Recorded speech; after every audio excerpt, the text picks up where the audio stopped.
You're in Denver, Colorado, right? I sure am. Yeah, Originally from Connecticut. I am. I was going to ask you, I know you're based in Boston, but where are you? You're an East Coast guy as well, right? Yeah, of course. So I mean, I used to live in the city. I just moved back to my hometown, actually. Shout out Walpole. When did you leave Connecticut? I left Connecticut when I went to college in Vermont. I went to UVM No for 2 way. years. Yeah, and up in Burlington. Dude, I love Burlington. I was just there for New Year's. Burlington is dope. It's such a great city. I loved it. I loved UVM. I just was not doing anything music related. And I was like, you know what? This is not really what I'm trying to do. So I left and then I moved to LA from there to go to music school at Icon Collective for a year. Cool. And then COVID brought me home and then now I'm back out in Denver. UVM. So when I was there recently, I was there for a show and I didn't realize how heavy the music scene was there. I do think that like the vibe of the city I really enjoyed. And I think that, it might have definitely influenced just being in that kind of surrounded by those types of people and in that like beautiful nature environment definitely kind of shapes a little bit of what you're listening to. But it was really nice too to like have higher ground right there and be able to go to all the shows there and stuff. That was awesome. And then you made the move to LA to switch it up a bit, which I think is a really commendable effort. When you are pursuing music, I think people think they need like that backup degree in something else. But if you're pursuing music, at the end of the day, you're going to want to put all of your resources towards that goal. Yeah, exactly. That was kind of the thought. Like I was 2 years through my degree and I remember like calling my parents and being like, like I've decided that after I'm done with my degree, like I want to go and do music like in LA. Like I found this school that I really want to try. And they're like, why would you pay 2 more years of school and like put yourself through that if like you want to do something else? And I was like, that's a good point. So tell me about the schooling. It was in LA. Was that super helpful or what did you make of it more so? Yeah, I loved it. I think, it's a little bit different than like a typical 4-year like university. So it was like a 1 year, 12-month continuous program. Yeah. And I think, like any type of school, it is kind of what you make of it. There's definitely people there that are not putting their focus into it and that's, to each their own. But I think that there was a group of people that were like really committed and really into it. And I think, the staff there was great and all the teachers, because they were industry people, and so I learned only the things that I needed to learn. I didn't have to take like random stuff that was irrelevant to like what I'm trying to do. Yeah. So that was amazing, but also just like the group of people that was like really focused. Like, I feel like just having some peers, like learning things around you at the same time where I could like go to their house after class and like talk about stuff and figure it out was like the most helpful thing probably. And a lot of them are still friends and still really pursuing music. So that's cool too. When you do have a network of people who can kind of relate and understand, that is super helpful for the mental health and also just to, like make sure you're keeping your head up in the game. Exactly. Yeah. They'll be like, hey, did you hear of this new thing? Like I was on Audius like really early because I heard of it from a friend. I was like, oh, I'll try it. Sure. Like, Yeah. Just kind of hearing things like that, I feel like is always really helpful in this. Speaking of, what's something that I feel like, I don't know though, actually, because I've been saying this for a while and it hasn't really had its moment yet, but I feel like it will. And it wouldn't hurt to leverage. It's this app called Bop Drop, not sponsored. It's basically like you just share what you're listening to for that day. But I posted on it like on behalf of the playlist before, and it has like that algorithm like TikTok where it just shoots out to people who don't know you. And like, yeah, you can like post your own music and stuff. Really cool. I'll have to check that out. I haven't heard of that one yet. Yeah, it's interesting. I wonder the longevity of it because it's just sharing, one song a day. Maybe it could be integrated into a larger scale platform. I don't know, but at least for the time being, it seems as if artists could definitely benefit from it. Yeah, that's super cool. So we're in Colorado. Why Colorado? How did we get there?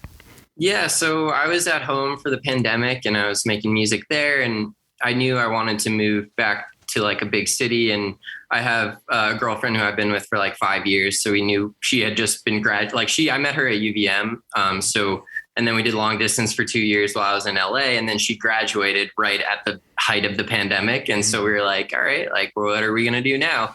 And we thought about LA, but it's just like, it's kind of a lot, you know. It's expensive and it's just busy and crazy. And so we were like, maybe something a step back from that. And the music scene in Denver is amazing. And I love snowboarding in the mountains. So kind of all seemed to work out. Her brother's here too. So we kind of have some people we know in the area. So we're not just like isolated. Yeah. So that's kind of what brought us out here. I never knew what their music scene was like. Are you able to like gig around? Not quite yet. But the audience like is there for sure. Yeah. And like, I know this because like, for example, when like I always like look at the artists that I compare myself to when they come around and see, you know, how in demand their shows are and stuff. And like, Still Woozy, who's like a big, you know, he's one of my favorites, and like, he's coming in a few months, and his tickets were released on like a Monday. And I was like, all right, like I'll wait to buy them till Friday, you know, when I get paid or whatever. And like the tickets were gone in like a day. Yeah. And then now like resale, they're like the highest out of like any of his stops. So I feel like there's like a ton of demand for that type of music in the area, which I think is really cool. That's funny you mentioned it. Today, Still Woozy's in Boston, and I really wanted to go to the show, but I have something at later tonight, and I was looking at tickets. I was like, can I blow this off and get tickets? And they were like $100. I was like, I don't think I can do resell for $100 right now. I know, and here they're like 150. I was so bummed when I was like, I could have got them for like $40 the day they came out, and I was like, I'll just wait a few days. It's kind of wild. I'm used to getting free tickets, so when I have to pay for tickets, I hate it. I feel like I'm like putting a lot of money into it, and I'm like, Jesus, like these are you have to be like pre-sale to get somewhat affordable price just to see even a not lower, but like lesser known artists. Yeah, it's gotten crazy for sure. So there's definitely a market for your music, like you said. What is have you been able to play live, and if so, what does it look like? Because I feel like, you know, your music's definitely complex. Yeah, and I actually haven't really had an opportunity on this project to like play my music out live, because I really didn't ramp up until like the latter half of 2020, like the latter half of 2019, beginning of 2020 is when I really started releasing music, and then like the pandemic hit, so that made it not really an option at all. And so now and at the time I didn't really have much of an audience either, and I was kind of like bouncing around between places, so it was like hard to figure out. I would love to though. It's really something I'm trying to get on the radar soon. How I'm going to arrange it is a good question. I think ideally I would love to do it more in like a band format with like a few other people on stage. And I have a lot of friends that like could help me out with that. It just kind of depends on like what type of opportunity I get first. You know, I think for me, the dream would be maybe to have like an opening spot on like a tour or something like that. So I could kind of, as opposed to like just going and playing a one night show at like a bar or something, or like a club around here, because that way I could at least like get together some few people that I know could really help do justice to the songs and like practice it and like get it all ready for something that was a little bit more extended than just like that one night thing. Definitely. I mean, and like I said, your music definitely merits that kind of like full bodied performance. There's a lot of moving parts when you listen to it. It would be really hard to do just me, I think, and have it feel authentic, you know? Yeah. I feel like we have a similar music taste. I was listening through one of your playlists, and I also saw that you recommended we talk to OK Will, which is really funny because when I first started Music You're Missing when I was in college, just like a 6-episode thing. He was the first person I interviewed ever. I've been a huge fan of his ever since. I think he's like so talented. His music is so cool. I think it just needs to, you know, catch the right people. And I so agree. Yeah, he's awesome.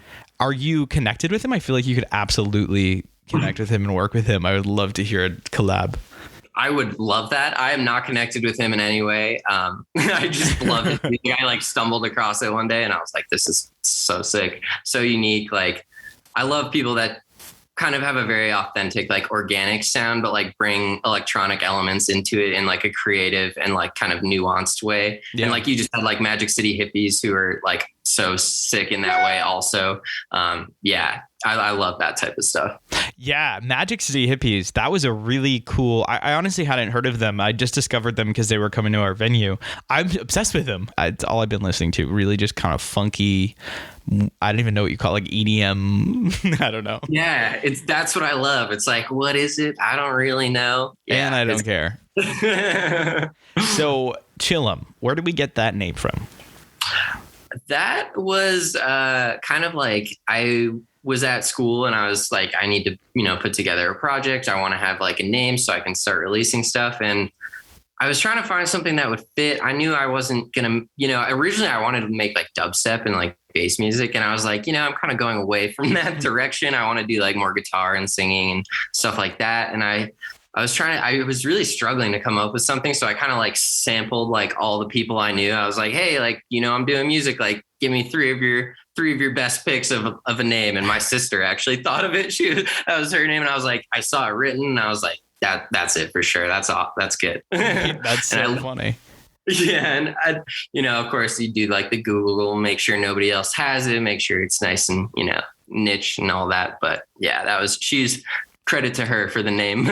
Okay. So that's funny that it came from your sister, because I thought, so a Chillhum, at least in my life, is like a weed smoking device. It sure is. Yeah, a little one hitter. I didn't know what it was until like a year ago when dispensaries became a thing. And I was like, what the fuck is a Chillhum? And why is it like $11? I'll take a bunch. Yeah. Then you throw the H in there and then people that aren't hip to it are like, oh, it's Chillhum, Yeah. So it works either way. I did a Google. I was like, I wonder what comes up. And you're the first thing that comes up. So that's awesome. Good for you. Get that SEO. Yes, thank you. I think the first song that I heard of yours was Like That. Deadass also has been a staple in my music library. I have it on a personal playlist of mine called Good Shower, which I like. Yeah. If you make it on that playlist, it's genuinely a favorite of mine.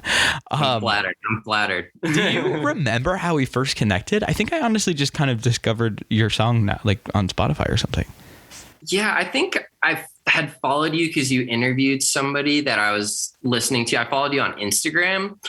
And from there, I think I might have submitted to your playlist like a couple times or something like that. You had been super supportive. I forget what the first song I submitted. Maybe it was that EP with Like That. Probably was the first one. I'm trying to remember what interview. It might have been Versace or like, it might have even been like, did you interview Frugal? Yeah. It might have been that. Yeah, that might have been when I followed you guys. And then I was kind of just like silently lurking. And then I submitted to the playlist. And I think that might have been what kicked it off. Frugal and Versace, I both kind of feel like they vibe with your sound for sure. Yeah. Versace especially, I feel like was like somebody that I heard when I was kind of trying to decide which direction I wanted to go in with my style. And I heard the way he was kind of mixing like the electronic stuff with like the really organic acoustic stuff. And I was like that. And I saw that he was kind of popular too. So I was like, oh, there's like a market for this. And like, he's doing it really well. So I definitely like saw that. And then Frugal is like a really cool guy. I feel like he was one of the first people that was like really nice to me about my music, who was like, had some more experience in the industry and stuff. So I've been following for a while just because he's like a super cool guy for sure. And his music's awesome, obviously. For sure. His song Riding With Me it's on my shower playlist. It is truly like one of my favorites as well. So that's interesting. How often do you network with other artists, and like for what? Like, do you want, like, is it for collaboration, or is it just for kind of just like, I don't know, like keep each other in the loop? Yeah, it can be both. I think, when I come across like other indie artists that are doing something that I think is really cool, I like to just like reach out, not really with anything intended, just kind of just so they know who I am and so they know that I'm like supportive of what they're doing. Cause I don't know, I know it means a lot, like when you get a random message from somebody like, hey, what you're doing is really sick, like keep it up. So I try to pay that out like whenever it feels authentic. And like if I come across somebody randomly that I think is really doing something cool, I always try to reach out, and sometimes they reciprocate and sometimes not, but either way, I've met a lot of really cool people that way for sure. That's awesome. Do you have any plans to collaborate with any of the artists, like on an actual track? For sure. I think I'm working on like a little 4-song EP right now. And I'm hoping to have that finished kind of like by the end of the month or maybe early next month. But after that, I'm going to try to do like a bunch of collaborations with all these people that I've like had lined up for mad long. Like I have that song with Devin Sawyer. She's awesome. I really want to do more with her. Lenny Rayan, I just came across the other day, and she is awesome. If you haven't heard of her, you should check her out for sure. You said Lenny Rayan? Lenny Rayan. It's like Rayen. I think that's how you say it. I could be wrong, but or my homie Brennan, who I met at school, he's got an awesome voice.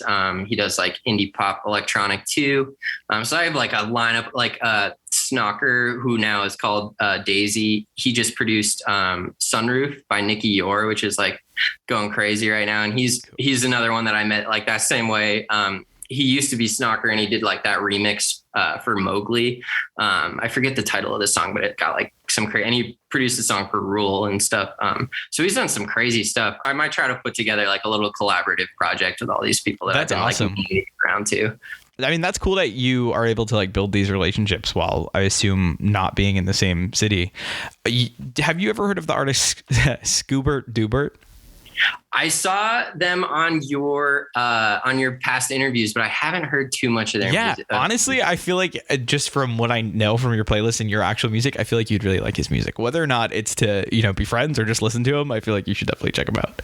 I will for sure. So let's talk about the music. You had briefly talked about like finding your sound. What was it that actually kind of made you define what Chillhum would sound like?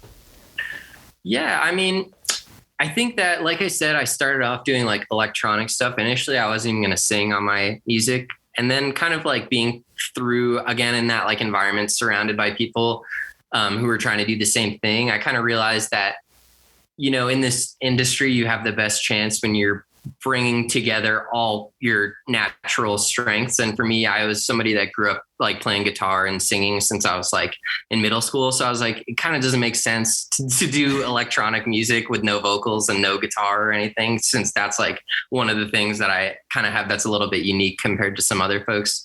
So that was like, I was like, all right, I need to include this somehow.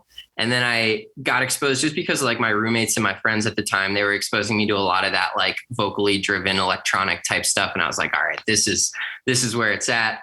And I kind of started developing from there.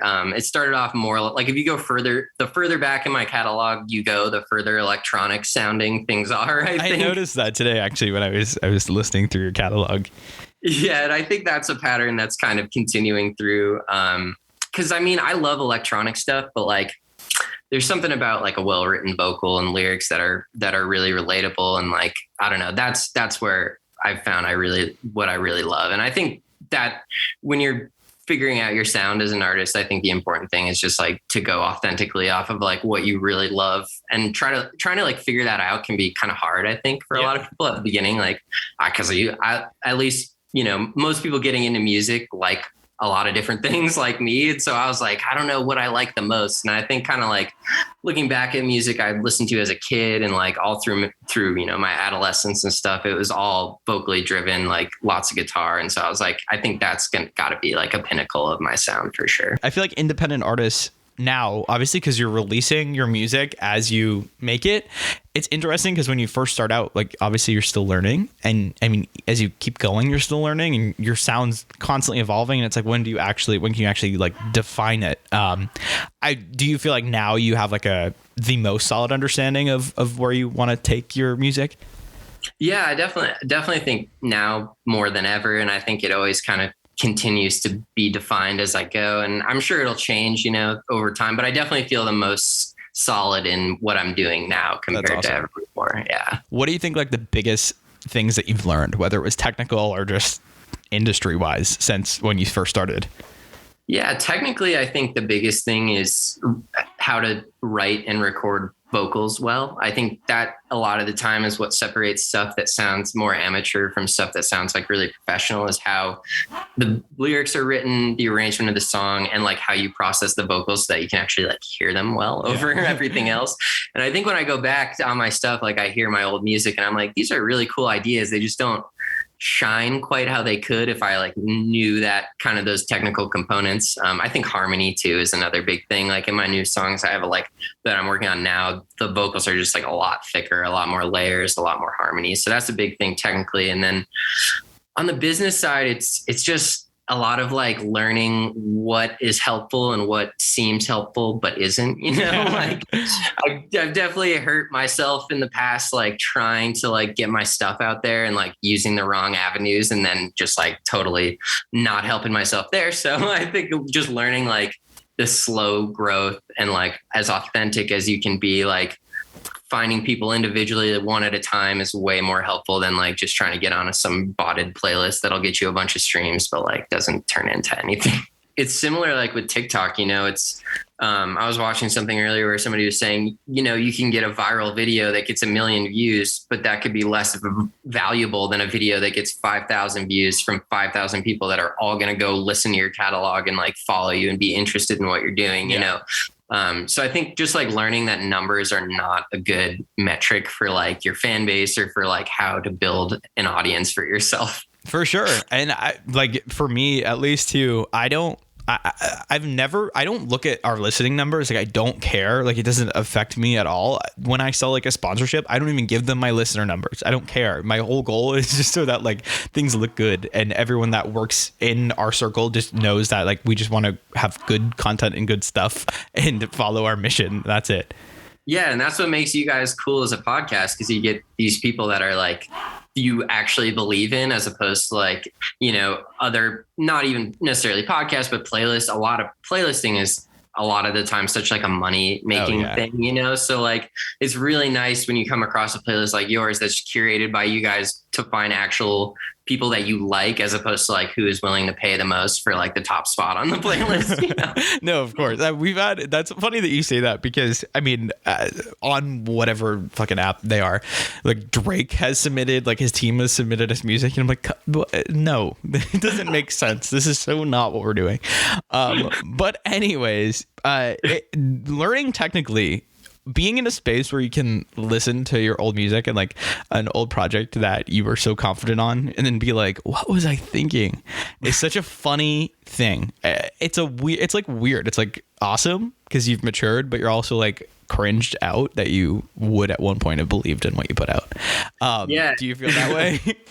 Totally. And it's weird because I kind of go back and forth. Like sometimes I'll listen to my like very first EP that I ever put out, and I'll just be like, wow, this is hard to get through. And sometimes I don't know what it is, but I'll be like, I'm in a more open-minded mood and I'll listen through it and I'll be like, dang, like that was a really good idea.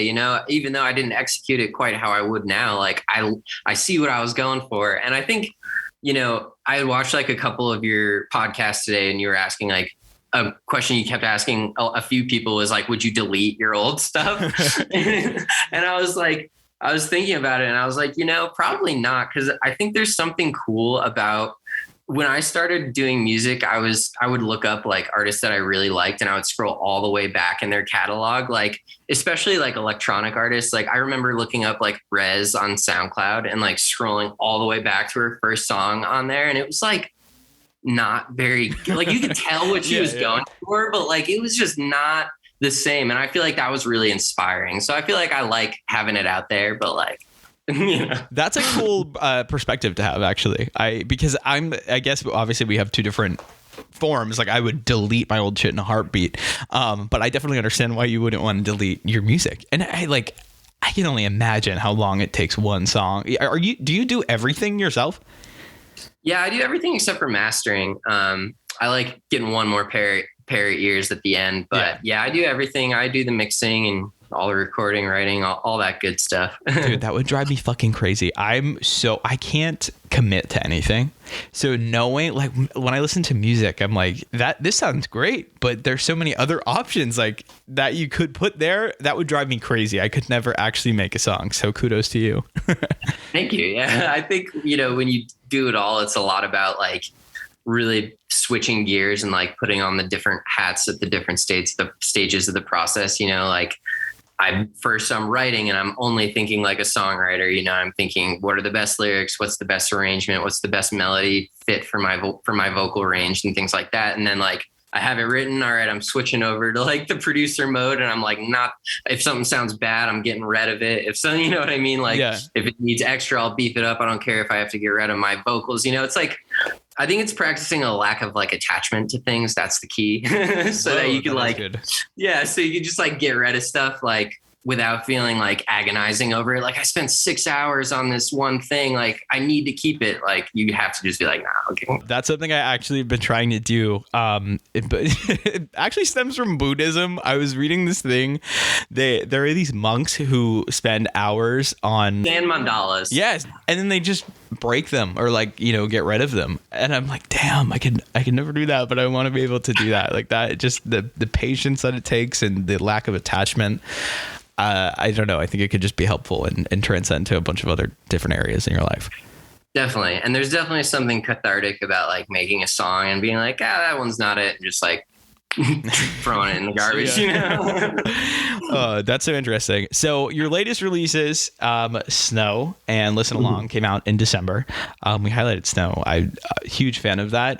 Especially during the winter months now, at least where I am, hits a little differently. What is coming? What are the next steps? Tell me what you can. Yeah, so I have those 4 songs I'm working on. Hopefully we'll have them totally finished in the next couple weeks. I don't know exactly how I'm going to release them yet. I have a couple different things I'm thinking about, so I haven't quite determined that yet. So that's like my next top priority is like finishing those and trying to find a way to get them heard the best I can. I would love to meet, to build out my team a little bit, so it's not just all me all the time. So not only do you wear multiple hats on the production side, but you are your only team member, I assume. Correct. Yeah. You have to handle everything, right? Like the press, the distribution, blah, blah, blah, blah. How do you feel about that? Do you like doing that stuff, or are you, like you said, kind of ready for the team? There are parts of it that I enjoy for sure. I've worked with press folks like on 2 of my releases. I worked with Mammal Sounds, who is through Acid Stag, cool. The blog. And they've been really cool. That was like a really good experience, just seeing how they kind of like do the press side of things. So that was interesting. I think what would be most valuable to me would be somebody to kind of just like work with, like probably like a manager, I think would be the best thing. Somebody, I don't necessarily want to get locked into like a label type of thing. Yeah. I would obviously consider it if I got a good opportunity. Don't get me wrong. But I think on top of that, I think a manager would be really nice, just so I could have somebody who's like fully in the industry and fully looking on the business side. Cause I like doing the business stuff. I'm happy to help. Like, I'm happy to do this stuff. I just think that it's hard to be as thorough as somebody that's doing that as their job would be, Yeah. And I mean, someone who's like actually trained in it. I'm actually in an artist management class right now as part of my master's program. And I like thought I knew things, and then I realized I don't. So yeah, I mean, of course there's so much more another person can add to that. It's just a matter of finding that right person and understanding how, financial distribution works. Yeah, exactly. Exactly. And I wanted them to feel excited about the project too, and I think it's going to take somebody who feels passionately enough about it for it to work. But I think that will really help me. But until then, I'm happy doing it. Definitely. So 4-song EP. So we have that. What else? Or like, what do we hope for? What do we hope to accomplish this year? Yeah, I would love, I've been working on building out the TikTok, so I'm hoping maybe I can at some point. You do a great job, man. You did amazing. I almost stole your idea, and then I was like, you know what? I'm too connected with him to start this copyright battle right now. Hey, I think there's room for more than one, But yeah, I've only really been posting on there since like the beginning of January. So I think I'm trying to, hopefully we'll be able to convert that into folks that are interested and excited about my music. And I think that seems to be the way to get the industry to look at you now. So I'm kind of, It does. Yeah. I will tell you this. I'm so TikToked out. I don't think I've posted in like months, and when I do, it's like the last post I think I made was about my dad buying a sign from TJ Maxx incorrectly. I saw that one. It did really good. No one ever knows. Like, why did that one get like hundreds of thousands of views? But anyways, yeah, man, it's just like, it's really taking a toll on me lately. I'm like, I don't care. I don't want to do this. It's so annoying. And like, there's so many people DMing. This sounds actually kind of cringy, but from my perspective, like, there's so many people DMing me like, oh, I really like you. I really want to, like, can you listen to my song or whatever? And I'm like, we're losing the kind of specialty of what this is and what music is. I mean, it's so like you said, it's really a cool thing when you connect with the right people, but exposure doesn't always, mean the best. The thing is, the reason I said you're doing it well is because you are, like, you're connecting with the right people and in that like kind of indie scene. And I think that's really cool, and definitely keep that up. I don't mean to bring you down there, but just wanted to give you an update on my life and my opinions on TikTok. I agree. And like for me, doing the type of content that I'm doing on there now is like a result of me thinking about it for months. Like, I don't want to do TikTok. I don't want to post on there. Like, I don't understand how to like make something that's interesting every time. And like, I still don't, but like, I mean, I think the thing that I've realized about it, as opposed to like the platforms that I'm used to, is like, it doesn't matter as much. Like, you can post 6 times in a day and like the same person will not probably see we'll probably only see one post, So it's like, I think that's the thing that becomes tough a lot of the time for people. And there's other things that bother me about TikTok too. I think one of the things that's really tricky is like when songs blow up on there and they get all the attention from the industry. I think it's great, but like sometimes what happens is like the song has a really great 20-second portion in it, and then all the industry is like, oh, this song is going to be the song, it's going to be the song, and they put it out and it's like, yeah, it's great, it gets 20 million streams because of TikTok, but like the artist has trouble retaining fans because they're not a lot of the time, and sometimes it works great and they're awesome artists, they build off of it, but like a lot of the time I think it's like the artists aren't always ready, and like the songs aren't always like as nuanced and interesting as like a true hit should be. A song, I think the key is like re-listenability, because if you can get 20 million people to listen once, like that's great, but like how you get a following and how you build a fan base is having people want to come back and go over and over. And I think that's what TikTok kind of misses. You can't really tell from 20 seconds if it's like one of those songs where you're just going to want to hear it all day long, or if it's just one where you're like, oh, that's cool, I'll listen to it twice and then never again. That was probably one of my favorite like readings into TikTok. I think that was a very genuine and honest answer, and I certainly agree with you. And just from my experience, like, when we first started this, TikTok was a huge place that we looked at. Like when we very first started and we needed some type of traction, we would pull from TikTok. And if we look back, most of the episodes have been deleted, so I'm not calling you out if you're listening. But if we look at them now, they either were let go from their label deals, or they signed just a single deal, and they hadn't withstand that success. And then they also were pigeonholed into a genre because their original song that blew up is about, I'm thinking of one person in particular, but it was about something very specific. And they were pigeonholed into that, and then they eventually got dropped by their label. And I had a feeling that was going to be the case, but I obviously wanted to see how it played out. And that's how it's playing out for a lot of people, unfortunately. Yeah. And I mean, TikTok, they love gimmicks, and like, all the respect to like a gimmicky song, but they really do well on TikTok. And I think there's like a disconnect between like industry people looking for music and signing these like kind of gimmicky songs and being like, oh, this is going to be the next artist. But it's like, not really. They just kind of had like a really creative idea that's funny in videos and like it works great. But that doesn't always mean that it's like something artistically interesting that folks are going to come back to and listen to over and over. Yeah, 100%. Wow. And on that note, if we were to chat in like 1 year from now, what are you going to tell me? What have we accomplished? What have we done over the past year? Yeah, I would love to have signed with management. I think that's like going to be a huge step for me. Starting to get the shows either lined up or like getting some under the belt would be ideal. That's like my 2 big priorities. And then of course, like I said, building out my social medias so that folks do take me seriously. All that type of stuff, maybe a label stuff. I really want to do an album, but I am going to be really patient with when I do it because I want it to be special when I have that opportunity. So if like a label came along and really had faith in me, that would be like something that would be a big, awesome thing to be working on in the year's time to have started working on an album. All right. Well, Chillhum, thank you so much for calling in. I appreciate that we finally had the opportunity to connect face to face, kind of.